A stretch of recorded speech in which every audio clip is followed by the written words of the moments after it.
for planetary health. And the topic, the specific title that I really want to use, and maybe for many of you I would like to introduce to you, is regenerative design, which in a nutshell, in a way, forces us to be more ambitious and move us as designers to move from being less bad to putting back health into society and also into the planet. So I'm going to start briefly adding on to what has been said about design innovation. I'm going to address the need to think systemically, but also to revision futures. We cannot keep maintaining this incremental innovation and putting some patches here and there. I think as designers, we can think further. Then I'm going to introduce you to regenerative design framework. What do we mean by that? And then I'm going to show you some examples so you understand how regenerative innovation is taking place, which are important factors, the journeys of these entrepreneurs, and also how they operate in the market nowadays. I added, after the conversation yesterday in the dinner, some examples of how I have been embedding regenerative design through the curriculum at the RCA, specifically in the context of fashion, but you will have their practical additions in the way that I kind of added this systemic understanding of fashion, how it needs to be revisioned, and also how to intervene in different touchpoints and activities. And finally, I will end up with an encouragement in terms of the value of design in this discourse. Regenerative design, for you that are familiar, perhaps you've been hearing it more from the science. Big engineering schools also have been addressing this in terms of the climate collapse. Usually the first connection that you do is agriculture and food. So I really want to bring back the relevance of this mindset and the field of regenerative thinking and doing in the context of design. So let's start with perhaps some responsibility that we need to take into account as designers. Designers are not only accountable for innovative solutions, but when human focus and very much technique-centric driven outputs have caused also very complex social and ecological imbalances. So as designers, by avoiding these social and environmental questioning and implications, you're also very complicit in the outcomes. So this is something to set the ground. Everything you do has an impact, and this is something where we can start connecting to. This idea of doing less bad is not enough, and you need to be super conscious. We're in terms of polycrisis, social, political, environmental, and economics. So there's so many places where you can actually intervene with being very ambitious in how you do and think. The knowledge and ability to industrialize the planet is certainly not the same as the one we need to heal it. So here, because we're speaking about curricula, and many of you perhaps have a background in industrial design, we cannot simply keep addressing education in the same way. We cannot think about materials in the same way, and we cannot think of designers of having responsibility as the way that, in a way, we're like, oh, this is in the world, it can end up in the museum, because if we analyze now, just in this room, the amount of materials and where they come from and the extractive practices and even recycling issues, we're going to touch a really nice ecosystem which we can talk about later. So yeah, we're entering into a different era, so it's important to also consider that in terms of the future curricula shaping. A concept that I'm really fascinated by is defutering. This is by Anthony Fry. And basically what this concept means, and it was actually emerging from someone that works in design theory, is this idea that what you create actually sometimes means that some things are destroyed, and this has to be acknowledged in your creation and in your creativity process. So then this, as designers, means that we need to take temporality as a preoccupation, that is methodologically, and it means that as designers we need to project about the consequences of all of our actions, of what we put into the world before we do it, think back and rethink it in how can we be more positive in terms of the damages that we are creating. So design futuring is a tool to erase other futures. These can be futures about certain societies and can be futures about certain material practices as well. I'm now going to maybe move to something that is in a dictionary, which is this idea of nature. Currently, if you go to an Oxford dictionary, nature is the phenomenon of physical world collectively, for example, plants, animals, and other features and products of Earth, as opposed to human or human creators. So this means that we're raised in a society, and by this I speak most of the Western society because other societies have a very different way of thinking and very different cosmology. We believe that as humans, we're a part of nature, and we talk about nature with this kind of detachment. And I believe, to speak about regeneration, this is one of the key elements that we actually need to change. There are currently actually initiatives that are actually trying to change this mindset, which will be super important to raise kids differently. So we understand that we're completely interrelated. So we're not a part of nature, we're part of it. And objectifying it causes severe problems. With that, and also with this emergent field of human centrism, it comes the call that we need to understand that we're not in the top of the pyramid, as many graphics, you have some graphic designers here, how we've been taught how humans stand in the world. And actually, we're not even in the center. We're completely interrelated. And saying this brings us to this idea that design has to be thought systemically. And here I'm going to quote Daniel Val. We should think systemically with the view of the long term about the fundamental systemic transformation of our systems, of products, and also consumptions.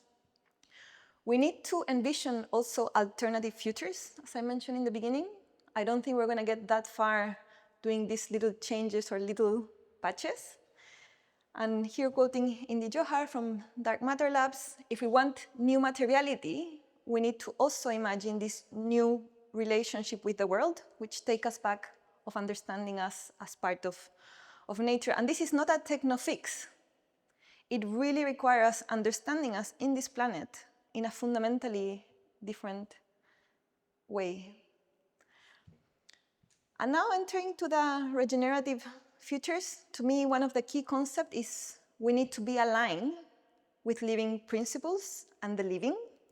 And also, I will repeat this again, but we really need to move further from just doing less bad. That is simply not enough.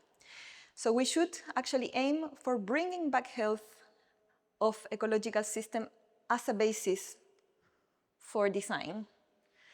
And bringing back again Daniel Val, which is a very important writer on this topic, we need to make this salutogenic, salut comes from health, an imperative operational aspect of design, planning. We need to design for humans, for ecosystem and planetary health, and this, I believe, has to really be embedded in the future generation, calling them kids, or since we're here in design academia, in the courses as well. We need to choose our future, and by design, if we look at ourselves and our life, we're surrounded by design. Design is important, and design is also omnipresent.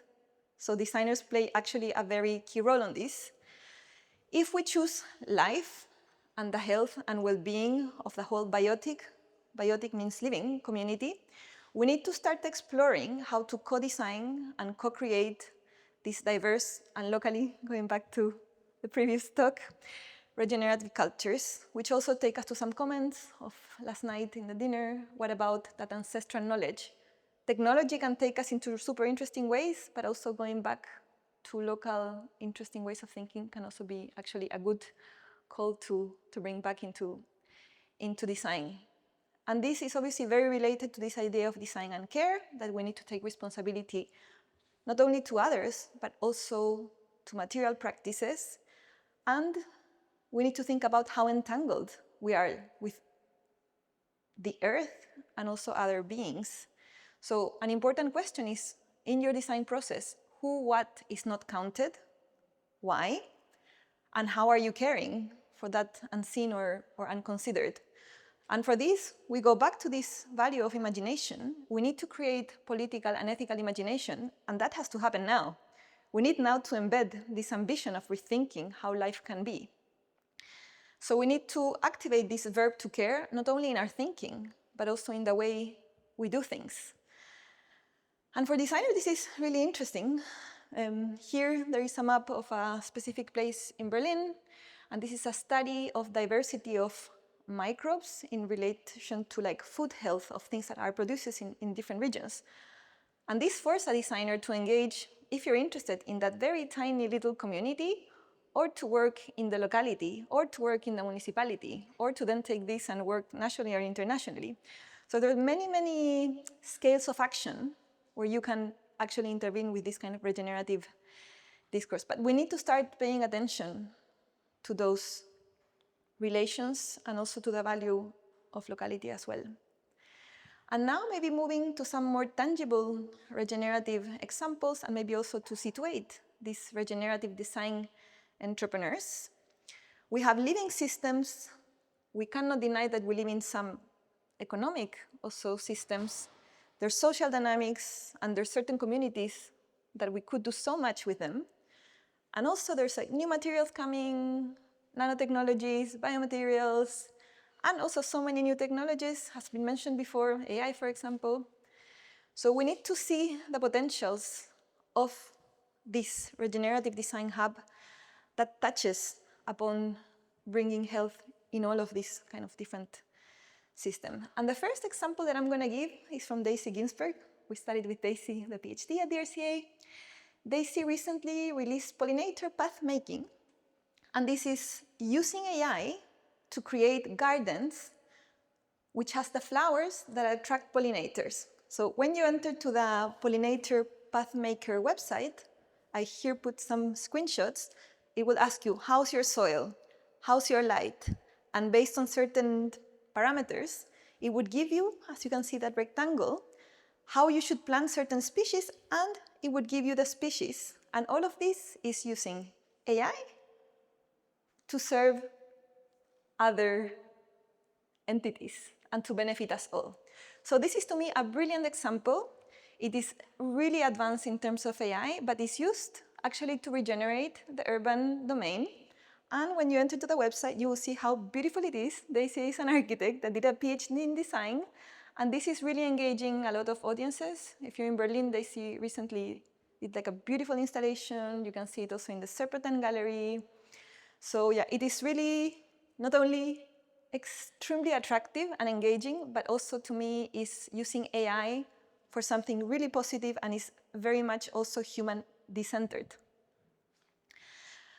Coming out also from the RCA is Matera, their IDE graduates. And this is a startup that are helping farmers in India to transition from cotton production into regenerative farming to produce more cotton. And this is really important. India is such a huge producer of cotton. The amount of land used for that is very, very vast. And the problem it has been the monocropping and also the water intensity that comes with that. So what they're doing is they're training through design, and then you'll see how design comes in, farmers to transition from non-organic cotton fields to regenerative cotton. And also, because fashion also has to come up to speed with new materials, then also what Matera does is they connect these farmers with fashion brands, so they immediately have a client in which they can sell this, and by doing that, they regenerate land, they avoid the monocrop, so they bring many other species, and if you are a regenerative farmer, you don't use pesticides. That's how at least they take that. It's a debate, but at least in Matera, that's part of the plan they have. So by doing that, they reduce a lot of the carbon usage, they reduce a lot of the water, and also they stop relying on chemicals. They bring in health back. By bringing health back, more insects come into place. And also, they have these incredible co-design tools, and they design with farmers that, going back to the previous presentation, they have so much local knowledge as well. So it's really interesting because the consequence of this is regenerating vast pieces of land on Earth. And what is really interesting is they come from art and design institutions. So how does it work? They really provide them with first persuasive storytelling, and then they get them the clients, and then they also guide them through in-field demonstrations with experts. So they have plant scientists, they have impact analysis people coming in, and then they also invite even second or third generation people in the farms to also bring that local knowledge that can help to fine-tune the kind of plant to transition to that kind of farming. In 2022, they started with 21 farmers. 2024, they have around 5,000 farmers in India engaging through this. And now I am aware that many of you are perhaps more into UX or more technical approaches to design. A really interesting part of this initiative is the Co-Farm app. And in this app, they support farmers. Anyone of you that has tried something entirely bio, you will realize this can also easily become very difficult or like some kind of nightmare. So you kind of need support sometimes to solve some crisis or some infestations that you might have. So the app is there not only to train them, but also if there's something completely alarming, they also have a support and they can come to the farm and help them. They also give them a report of the prices, and also they gave them LCA ready numbers. LCA is an important concept. I'm not sure you're all aware, but it's life cycle assessment. So it gives you the metrics of, it can be generally like how much carbon is involved in whatever you're doing.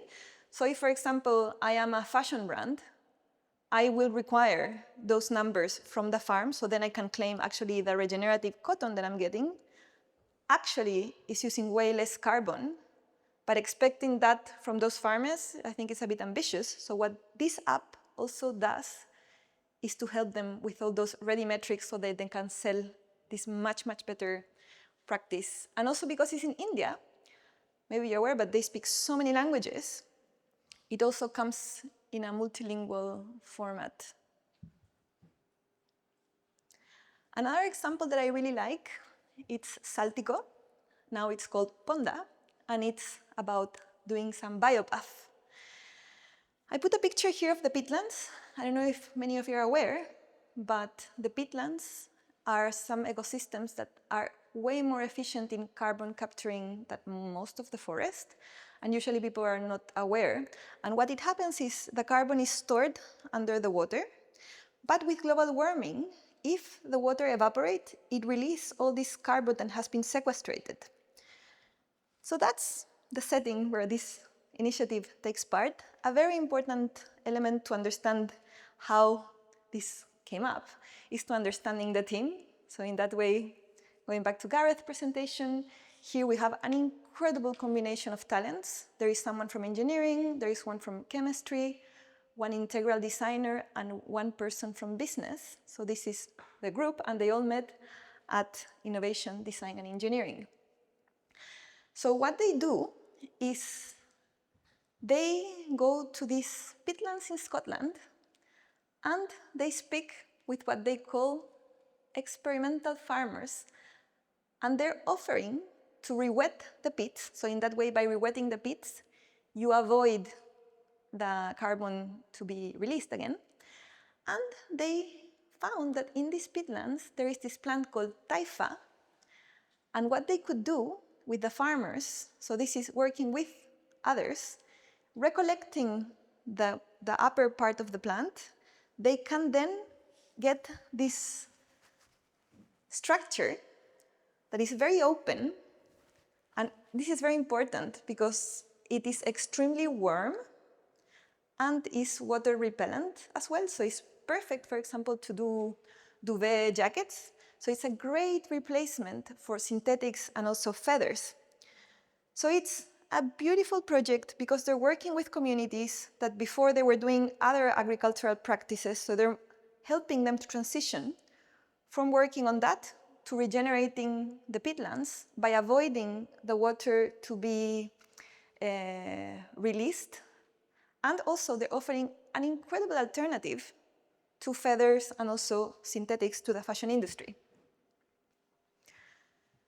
So what enabled this innovation? I think definitely the team was brilliant. You had great disciplines, and they all came together, and it all started with a road trip. In the beginning, I think they went to Bristol, and I think it was the chemist that is like, oh, I think there's an amazing plant in Scotland. And they went into Scotland to see this plant, and then the whole team found this plant incredible, and then they did all this kind of analysis. But it started with a road trip, and it started with a fascination. So I think that's super important, and I think the RCA, and specifically IDE, really supported them by allowing this very perhaps dreamy idea in the beginning, but then really offering, thanks to our collaboration with Imperial, with the science and also the tech. So creativity came first, yet now they have got many, many grants, one from H&M, they're working now with Stella McCartney, and they have huge interest. More than 100 companies are actually doing things with them. Another example that I would like to show you, and this is coming from the Netherlands, is called Loop, a living cocoon. And this is a coffin made out of mycelium. And what it does is it really degrades the body very fast. So it's grown locally from mushrooms and also some upcycled hemp. It will increase the soil biodiversity again, that is much healthier than a wood coffin with often metal and who knows what else is inside. It becomes one with nature in 45 days. And also part of the design kind of selling point is this is a very different way of being remembered. And it's a very high growth, scalable startup. They're doing incredibly well. But going back to people and origins, which really fascinates me, Bob Hendricks, which is the director, it really started like, what do fungi want? And our bodies are super tempting. So that's actually how he ended up designing the whole coffin. It's like actually thinking and putting ourselves in this like more than human approach, like what do mushrooms want? Another example also from IDE is Resting Reef, also in relation to burials. So this is an eco-burial service that uses discarded oyster shells. I don't know here, but at least in the UK, this is a big waste stream that we have. And bone ashes, so they create all these structures that they're then perfect holders for other species to grow in the ocean. So they're like an ecosystem builder in a way, and they're now testing it actually on site in a much larger scale. But again, it's how do we use what we have, let's say our body end of life with this waste stream of oysters, but how this can then become a home to other species considering the level of erosion that we have in the sea. Another project is CSIDS. They came from the Grand Challenge, which is a trans School of Design course that we have at the Royal College of Art. Gareth, you have been leading it for a couple of years too. So this came as a consequence of having someone from innovation design engineering, someone from design products, someone from fashion, someone from textiles, and someone from service design. So since we're addressing curricula, I think this is something very interesting to also maybe bring into awareness is you often get amazing results when you get in your own schools these combinations of talents, even if it's designer with designers, simply a different kind. And the proposition here was that they develop this, they call CSID. As I've been talking before, the ocean is super eroded. And the seagrass is a very, very important aspect for the ecosystem. So they mapped out that issue and they created these bowls that are made in a case with seaweed, algae, and also some crushed oyster. It's coming back also. And what is fascinating, and this in a way to me relates me to a project that we saw some years before this came into place, which was this idea of eco-hobbyism. So you have the bowls which have the seeds to bring this grass again, but how do you deploy it? So they thought about using people that are already doing aquatic sports like kayaking, and eventually also like an app to map like where actually did you drop this. So yeah, here you can see how some people worked very much in the material, but some other people it's like this is going back to society, so how do we make the best of what is already going on? So maybe now to summarize a little bit this kind of startup regenerative design examples, they really start by regenerative potentials. This is not like a problem solution, and it's not like a business understanding of anything. You start with a fascination and a passion, which also maybe take us back to what Gareth was saying in the first talk, which is in the end has to be personal, and they need to find meaning in what they're doing. They co-create with care and also for non-human life. And in the end, they do find economic models to survive. All the companies that I mentioned, especially the 3 first ones, they're economically super successful. But also, they bring value to communities. Going back to the second talk, that place-based approach. They do work with the communities. Matera is working with 4,000 Indian farmers. Ponda is working with several also farmers in Scotland. So it's also bringing social value. And when I had to summarize, because I did many, many interviews with them, what they seek to do, they are really interested in aligning more with living principles. They really want to enhance this eco-social resilience, but also they're entrepreneurs, so they want to be economically viable. They also have that drive. And now I'll maybe move on into some experiments I did working in fashion. And maybe even to start before, I didn't ask permission to any dean. Apologies. Can I do? I find my own way to do these interventions, didn't ask and just did it. And then I collected it and actually have written about that. The first thing I did was to create awareness in the fashion design students. And all this started asking them to really understand what are you wearing today. And you would be impressed how scary it is that students don't even know to read. I mean, polyester, but you say viscose, they just don't even know the origin. They do not understand if it's coming from a plant, if it's synthetic. They couldn't even read what they were using as fashion designers. And secondly, we had all sorts of kind of labels. So some of them were from high street, which you can expect high level of synthetics. But also we were very impressed. Some of them were having like their Prada or whatever. And like you would be impressed that also very high-end brands not always use that top-of-the-line ecological material. So that was a very fast exercise, but to making them aware. And then when they didn't know what was the material, we addressed like, okay, for you now to understand, whenever you say viscose, this is where it's coming from. But it's very scary that our designers have no idea about procedences and the materials that compose the material that they work daily. And this applies, I guess, to everything, to industrial design, to car design, and so on. So this was like a very, I would say, icebreaker exercise. So we also get to know each other. What do you wear? What I wear? What do you know? But I was in charge of the first lecture series of the whole year of the master. So I decided to bring 2 speakers. I chose both of them from the Global South. I brought the director of Fashion Revolution from Chile, who addressed all the amount of fast fashion waste that we have now in the Atacama Desert. And then I invite Joyce, who is from Ghana. And Joyce is standing in front of the landfill in Ghana. And this is where Europe dumps all the clothing that you don't want.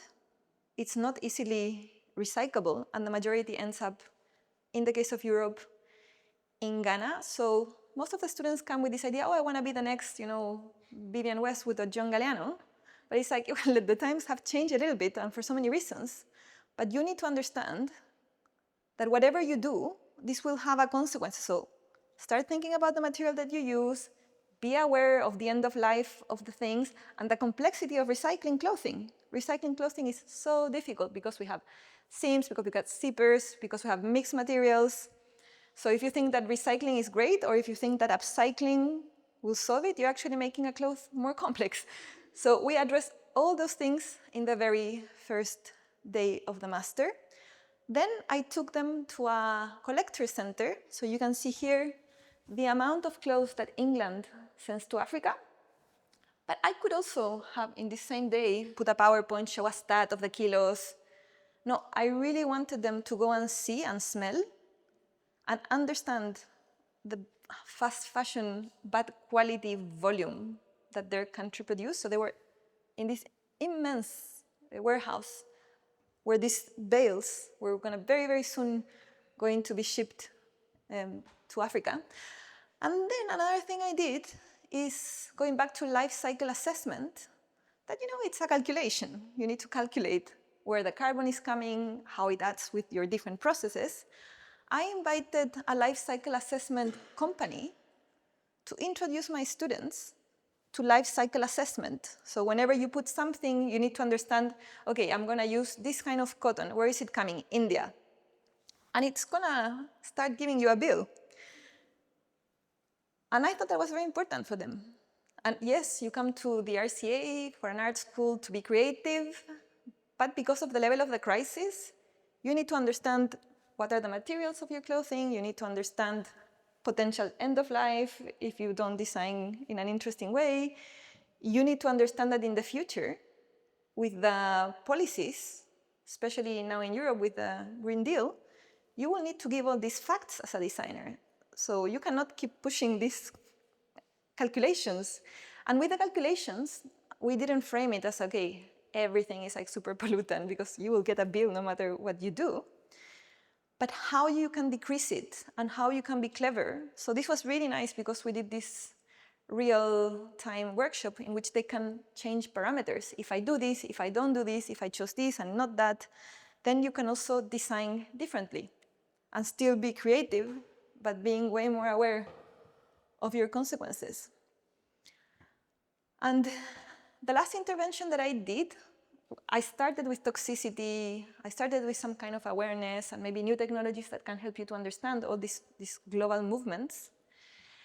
We did a workshop called Recompose, and it was a 3-day workshop in collaboration with Louis Vidal, which is an art tutor in fashion, and Lee Roach. And Lee Roach was a fundamental part of this workshop because he is a designer, he had his own brand, he had worked before in Nike, Moncler, and Givenchy, so for most of the students, he's a hero. But a year ago, he dropped the fashion industry and really became so much more attuned with like regenerative ways of living, regenerative farming, locality. So he has been there in the top of the wave, but has consciously decided to start designing very differently. And I re-mentioned the importance of having Lee there because I could tell my students all these ideas about the problems and how I see things and the level of ambition needed, but it's very different when you have a designer that has been in that industry working in the real, and especially when the ambition of many of them would be to go to what he is escaping from. So having him there the 3 days and co-creating the program was actually super important, and this came back in a feedback form that I'll explain you after. So the first day, we did an exercise, very easy exercise, which is, okay, we're going to start tomorrow. We're going to start to get to know each other. We're going to share some bread. All of you, and including us, we had to do a spread. So anything that you can dip your bread into. But you have to be hyper-local, and you need to bring something with not more than 20-kilometer radius from where you are. So what do you have? If I put you that limitation, you don't have olive oil, you don't have lemons in London, so you're confined to maybe your local milk. Many things in the end were spreads with wild garlic. I end up using dandelions from my garden and a yogurt from like a local kind of milk place, but it was really difficult to make something salt. How many of you live with 20 kilometers like salt availability? You can't. So you start also thinking, oh my God, we rely on all these kind of really nice taste things that are from so far away. What if we don't have even salt? So yeah, that was like a really interesting, and it was a very nice entry to discuss locality and limitations, but also possibilities, because some of the dips were very interesting because they had to be creative about it. And then we invited Andrew Gillespie, and going back to design and regeneration, Andrew, he has been bringing back ancestral British grains that have been lost, because it's much cheaper to import other grains and to use existing mills to process them. So what he did is he brought back those grains in Devon, but then once he had his harvest, the machine for the ancestral grain doesn't work. So he had to bring machines from France and Austria, because they had similar grains, to the UK. So reindustrialize the UK, but going elsewhere and bring those machines back and hack it, because the UK is so much more humid that you couldn't process the grain as if you were in France or in Austria. And that really takes us to important things for fashion. In fashion, you could have an interesting fiber, but if you don't have the machine, because most of the things are done for prevalent things that we use, you're not going to be able to scale it. So then we had a really good discussion about, yeah, sometimes when you want to disrupt systems, you're going to touch upon that machine, and you need to bring that, create it, or also hack it. So it was a super fascinating discussion. And the second day, we went to a regenerative farm. It's called Margin Farm. It's really interesting. This farm belongs to Steve Barron. Anyone remember Steve Barron? He was the video clip director of Michael Jackson's Thriller and many more. So he had his great time in the 80s. But been there, done that, same like Lee Roach, they were there, and then now they're having a very different approach to life. So he has this farm called Margin Farm in Cambridge, and he's really regenerating the land. So we took our students there for two reasons. One is you have to understand what regeneration means in land. But the other reason is often when we speak regeneration, and I mentioned it in the beginning, we're like thinking about food, land.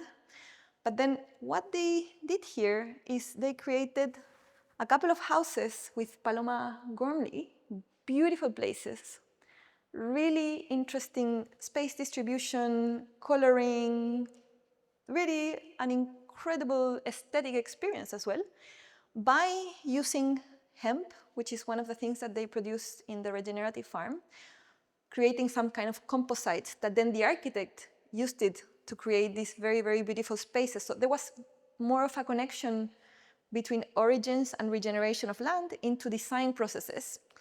And the other thing we did for this experiment in day 2 was we brought 7 architects and 7 fashion designers together so they can think across scale. How can we think about the house of the future when fashion and architectural think together from the very beginning? So clothing is important in relation to the house. And that was really appreciated. Both architects really enjoyed understanding more the scale of the body, and fashion designers very much benefit also being with people that understand space in other ways. And the question that we gave to them is, in your practice, how can you give more than what you take? How can you be more generous with environment and people? That's something that you will have to consider. And day 3, going back to the second talk, I gave a workshop about fermentation and the value of communities, and also the value of fermentation when you actually don't buy these fermentation kits, but you do it yourself by providing life to organisms that are already there. We have all these organisms, we just need to give them the condition for them to bloom. And the way we did it is I gave this lecture, and my lecture actually was very much into also the structure. So I showed them molecularly what's happening in the fermentation, how these molecules are breaking down, and that is giving energy. And I also thought we had to be ambitious. They're fashion designers, but they will now have to listen to the science too, while they were actually doing their own kimchi.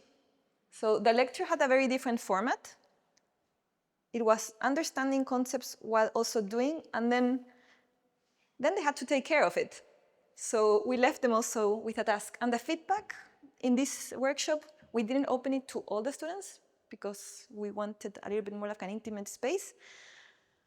All the student representatives joined it, and then they sent an email to the head of program saying it was by far for them the most meaningful activity, not only because they could speak with people of practice, but also because it really opens up the awareness for the topic. And they also met people from other disciplines. And the one recommendation they had is like, you have to do this in the beginning of the year. This is the way that this course should start. So the review was actually excellent. We had a really good time. We learned. It was very also conversational. It was not very much like a lecture. And we had around this designer to, in a way, break the myths and tell them all about that toxic industry. And from the planner side, we have been in the toxic industries, but this generation haven't yet. So can we convince them to not ever go? That's one of our things that we really wanted to at least try. And maybe the last topic that I'm going to address is, I'm a big believer of the value of art and design in this field. In design, it is very possible to allow students to engage with living systems through perceiving, related, through being situated, through being attuned. I think that's something that we can really increase in the way we teach. It's not just the cognitive part of this problem. It is actually allowing senses and allowing you to be there and allowing you to be with communities and connecting with stories. So we have a really important role in knowledge formation that brings critical thinking, this idea of interrelationality, deeper understanding of systems, and also the fact that in design, we can revision things. We have all this creative arena to be very, very ambitious. And I don't think in many faculties you can have that. And this is maybe why we're so liberated from this technocentrism. We don't have any scientific method or anything we should definitely stick with. We don't have any empirical protocols. And we're also not very much based on feasibility. We can be playful and we can be open and we can break from established methods. In the RCA, I was able to do my PhD creating my very own way of doing methods because I didn't like any, and that was fine. So we have that arena. And I think if we are thinking in doing radical breaks, design faculties are actually a really, really good place. So saying that, design is open to wild and unconventional ideas, and if you guide them through then and after the right expertise, then of course, if you're at Matera and you're like, oh, I really want to regenerate the land in India, yes, well, at some point you will need to understand land, and at some point you will need to work with a scientist, and you will need to do the metrics. Nothing will, evade you from doing that, but the beginning doesn't start from there. So I really believe design has the opportunity to reconceptualize and also replenish futures with an S, intentional, because I think there are many, many approaches. We need to redesign design, and we need to be conducive to human and ecological well-being. As designers, we can really inspire. It's not just about bringing dooming facts or these heavy metrics. We can inspire and we can create a very different repository of ideas to be out there in society. And this is not just about fresh thinking, but really being out there with creative, critical, ecological endeavors. We need to find this path of reconnecting back to nature, and this is taking us to the problem with the definition. And we need to be more attuned with living principles. And maybe I'll finish with the project that I'm involved at the moment. We just got a grant from the Economic and Social Research Council, which later on the Art and Humanity Research Council decided to also come along. And we're gonna investigate several startups in the UK, Japan, South Korea, and in the Netherlands. We're gonna follow all these journeys and map out also the issues that they're encountering. And the idea is to finish with a report of how can we help fostering this ecosystem so more people can really be there learning also from issues maybe just to mention a few, certifications are a big problem. When you're a small company and you're testing a new material and you want to do a certification, that can cost you, I don't know, £8,000. So there are many, many barriers also for these experimental designers to come across into something that is actually tested and can be implemented better. And my role specifically here is really speaking about the value and role of art and design here and how we as design faculties can become hubs for this to emerge much more often. So yeah, that's the talk. Any questions?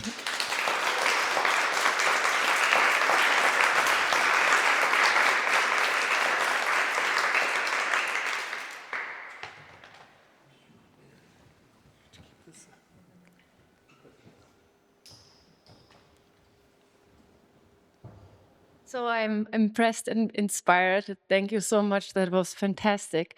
What would be your idea to bring these approaches to industry?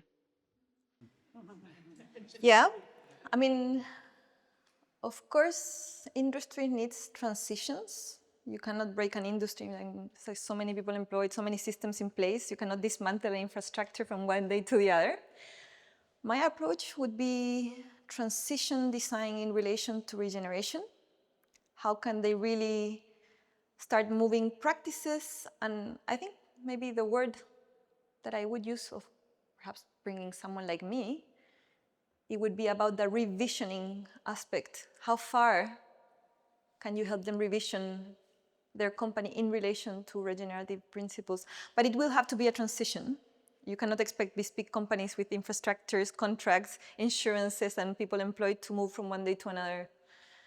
But we have to start. So I think there is hope, at least in that very beginning. And I think designers can play a really good role in that, not only by talking with high-level people in strategy, in design strategy, but also communicating across the organization as well.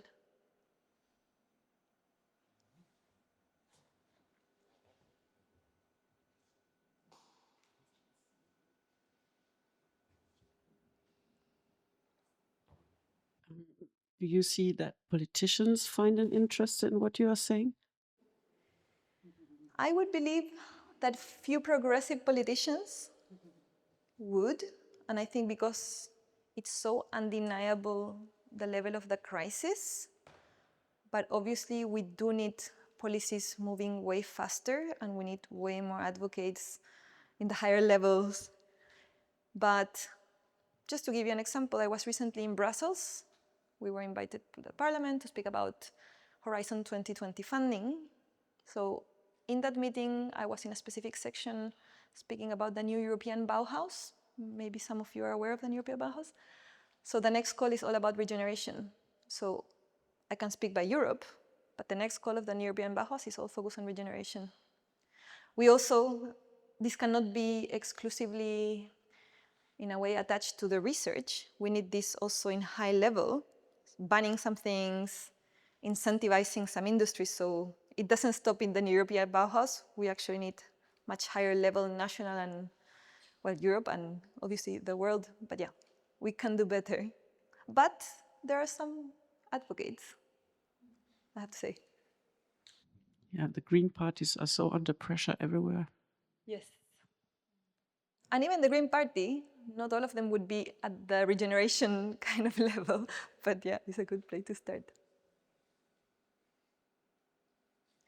Okay, well, if there's no more questions, as you could perhaps have guessed, my task for you today would be to design a curricula aligned with regenerative strategies. I thought it's going to be easier if I give you the context, but if you very strongly feel there's other more interesting case study, please. It's just that maybe because you're a little bit eclectic groups, but that might take a half an hour discussion itself, and that's not the point. So I think the context that would be interesting to look at is, imagine you're doing the curricula of industrial design, and I chose this specifically because of the industrial part, which is prevalent, and I think in Germany is still something very much in use. So things to think about is, what would you say are the main shifts needed, specifically in this case in industrial design? Which are bits where you think you can inject health and health back to society and also to planet? And when you do that, I think would be more interesting, instead of the post-it kind of configuration, if you could do more diagrams of how do you see this curricula connecting with one thing to the next one. So when you're doing that, it would be really nice to see how you describe the value and care for communities and nature with your strategies. And the second part, once you finish plotting out the new regenerative design curricula for industrial design in Germany, is which experts would you bring on board and why would they be relevant? And also, how would you address system kind of literacy? Because as we all know, if we're addressing regeneration, you need to think about all the bits. And also, to me, and why I bring it is, it was so important to do some embodied exercises, like understanding the materiality of fast fashion, seeing volumes, go to a regenerative farm, understand when a soil is healthy, understand how from that soil you create this composite, and then this composite is this beautiful house. So can you think also of some embodied experiments that you could sneak in here or there in your future industrial design regenerative German curriculum?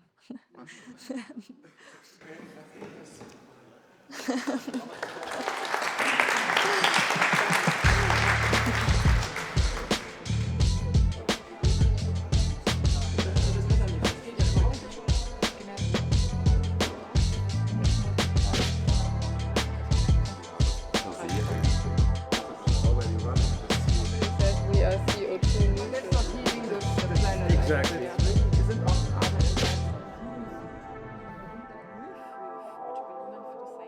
So I was not here this morning because I had to teach my my successors, for the person who should teach this morning also got ill, so I had to teach again. So I didn't get the memo with the sketching, so we took post-its. Just a note, we recognized this inspired us a lot, and there was just such a need to discuss. And we had after our introduction round, there was a wish to really learn and exchange. So we might not have addressed your...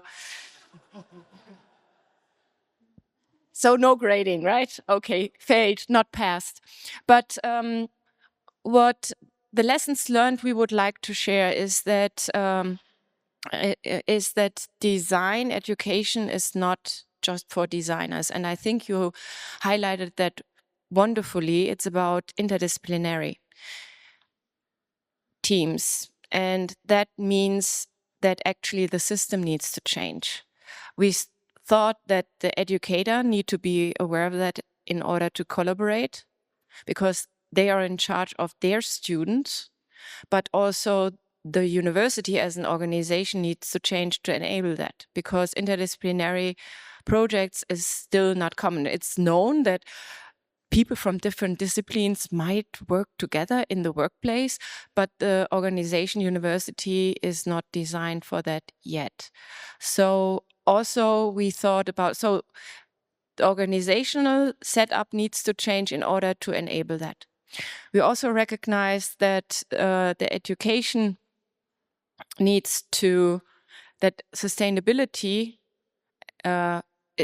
should not be a nice to have, it needs to be a must have. So it should be a basic. And when we are teaching courses in this kind of element, it might be also important that it is holistically through the whole university, because when you have a project seminar and an experience like that, but you're going in construction theory or material science and they are not holistic and not sustainable, this might cause a problem. Also, what should we mention too? I think one thing which is really important is that the study structure of bachelor and master is not does not include enough time. We need more time to solve all these problems in education. To also teach implementation and to involve specialists of any kind, and have more open structures in special courses. So time has to be enlarged. So for those, what we meant by that is also beforehand we had diploma, and now we have bachelor and master, and many students are leaving after the bachelor. But for diploma, nobody left or broke because, so there was just more time to educate and have this transition, because it's a new thinking model we would like to build up in our student body. And two more things. We talked about implementation, but I also thought it's from building passion to need finding or problem understanding, designing, then implementing, which would be already a lot, but it is also scaling and end of life. And currently we stop much earlier, and the students do not have this learning experience. And this is relevant, of course. And also the access and exposure to reality, meaning the collaboration with people from the quadruple helix, so from industry, from startups, maybe NGOs, maybe government, because this is also a part of the reality to deal with these different stakeholders. So that as educator, we should teach not just knowledge, we should learn how to create an experience that they hear, see, understand, but also feel. And I also, the lessons learned is this kind of mission-based project seminars. Something else? Maybe the picture of a teacher should be reformed as well, because I see it much more than a learning coach, who is bringing together all the people, the students, and everybody who's involved in design in the future, because I see it very much in a co-designing model. Yeah, that's my opinion. Thank you. I mean, that was great. And if I had to give you another task just after this, I would actually say that revision the teacher of the future is as important. Like, which are those competences? Which is the hierarchy? How is this teacher in space? So I think that question is as important as the curricula. Very, very.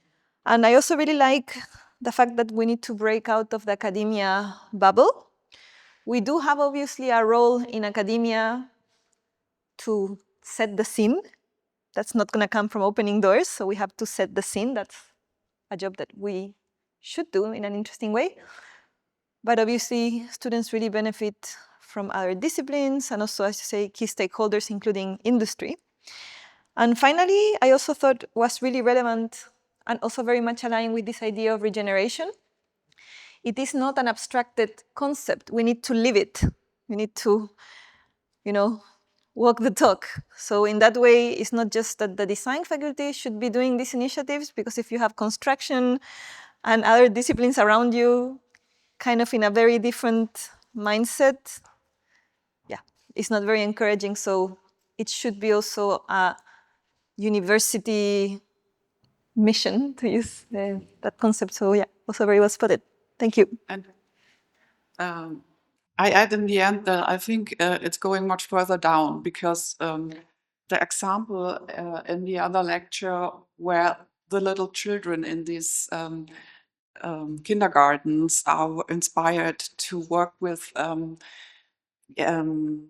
but with people and in a playful way, leads me to the fact that the whole education system, which is under going to a university or another an academic education, is very it's needed to be reformed as well.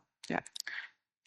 Yeah, I fully agree. And in that way, by bringing playfulness, we stop being in that doomed with all these crises. We actually, yeah, if you set the scene again with some playful elements, really interesting things can come out in an enjoyable way that is actually very important. So yeah, thank you.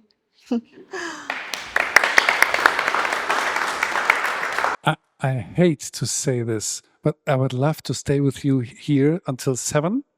But we have to be out at 6, and there's one more impulse and workshop together, and we wanted to have a break. So we have to be a little bit, take up speed a little bit.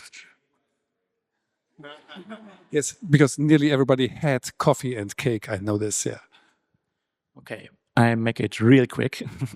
So we had some quite meandering discussions whether we should start with case studies or whether we kind of take it up more into a meta level. Basically, we now agreed on the 3 obvious core topics, which is design, business, and science. And basically structured all of our thinking into those 3 core topics.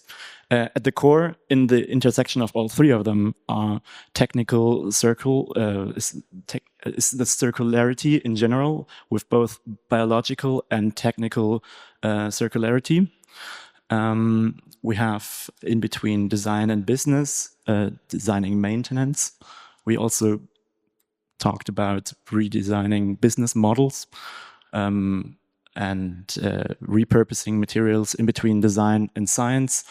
So lots of different topics. It was not easy to structure them. I think it can be overall a lifetime task to basically design education and redesign that. Overall, I think this non-human-centered design approach was very inspiring. Thanks for your talk. And I think basically bringing in really transdisciplinary experts, we kind of thought about very artistic direction, also artistic thinking, fostering artistic thinking by bringing in maybe even, farmers. And we had another example, dancers, right? I think that was sort of our take on it for now. I think it's not complete at all, but yeah, I'm looking forward for the conversations later on today. Thank you. I have a dinner topic for tonight, maybe for dinner. Is industrial design that doesn't add anything bad to the world from this moment. Does it have to be socialism, or does it bring us back to medieval times, to critical questions we discussed? And I would like to have an answer on it, but we didn't have enough time. So maybe tonight you can tell us. Does it require socialism? I don't want to be I don't like being prescriptive in general, so I don't like this medieval or socialist. It takes me back, and I want to go forward. So I want to think about new ways more than sticking to certain structures from the past. But we will continue on this. Thank you. Thank you. Thank you. Okay, third mic. So our team decided we had a little discussion at the beginning about industrial design, because you said I will set a focus, and then we realized, but industrial design is such a huge and complex topic. So what should we really focus on?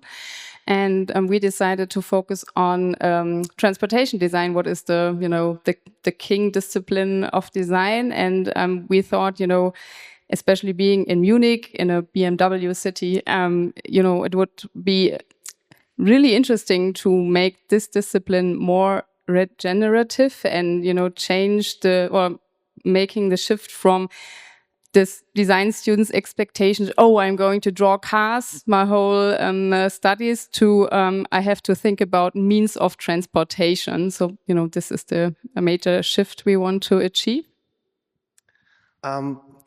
Thank you for your lecture. First, because really I think it's interesting because we're all talking about circularity and sustainability, and you bring on the word of regeneration, which is really interesting because this would be the main thing we have first. That we, first of all, everything we do should be about regenerating, helping nature or the world to regenerate. This is really good and interesting and a good way to explain it fast. We thought about mobility as a system, for example. That would be really interesting, not only to have the objects to move, also have the people sitting in, have the infrastructures, having the digital systems you have to use. Oh, thank you. Having the digital systems also, and for sure everything you could walk, you could go by car, by scooters, and so on. And what can we do with all those different elements of mobility in combination with the infrastructure, the space, and what we have to do? So, in the curriculum for us, it would be interesting first to have the input of other sciences, like political scientists. They can help you to set a view into the future. How is economy changing, for example, and how could mobility be then? Or philosophers and so on, urban planners, for sure, biologists, stuff like this. And that's, you can say, the tools we can use, for example. So we are developing tools like materials for absorbing CO2. It would be interesting. Or it could be interesting to have energy harvesting stuff, wearing, or like the animal plants and corridors we already have on our highways. Probably you know the bridges for deers and boars and so on. So those are all the possible tools and problems we can work on. In the end, we decided to have something in the beginning of our program that helps the students to think more about mobility and what does it mean. And so, for example, we set them on a trip and say, you have to go 4 different ways from Munich to Berlin, by foot, by bike, by train, I don't know, but different possibilities. And so they will really fastly recognize what it's all about, what are the problems. So I think this is also a concrete example, like the bus stop, communication, and so on. Thank you. I really like the ambition and that first exercise of just explore ways of mobility and do it. So I think that's a really nice, bold start. And since we're in a museum, something really interesting about understanding mobility and not just car is this idea that maybe in the future museums also will show the systemic kind of understanding of the cars or whatever other thing we're looking. So I think even having that discussion now is so interesting in some more years, how actually we move from objects to how we do things. And lastly, you mentioned something very important, which is policy. A big field, and I think in terms of regeneration and the value of transdisciplinarity is design for policy making. So there's a big task also in how as designers we relate with policymakers and also how policymakers can really benefit from working with designers. So I think that was a really spot on aspect of that future curriculum. Thank you. Thank you. Thank you.